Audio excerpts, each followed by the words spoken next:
हमर मिथिला महान बच्चे से सुनैत आबि रहल छी, लेकिन आब अध्ययन केला के बाद बुझ सकलिए मिथिला के जे पावन भूमि छै से विश्वव्यापी रूप में एक तीर्थ स्थल के रूप में परिचित छै। जनक नंदिनी माता सीता के जन्म भूमि छै। ई राजा जनक के जे छै से राजर्षि के उपाधि देल गेल छै।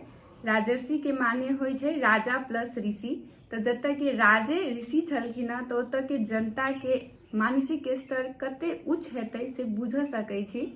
राजा जनक के दरबार में बैठक लगे छलैया, ततऽ महिला पुरुष विद्वान सब जे रहथिन से अपन ज्ञान के प्रदर्शन करे छलखिन, जाहि में गार्गी, मैत्री, अष्टावक्र इत्यादि रहे छलखिन।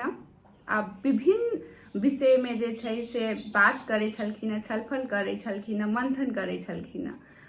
ई ध्यान देवे वाला बात है जे मिथिला के जे इतिहास छै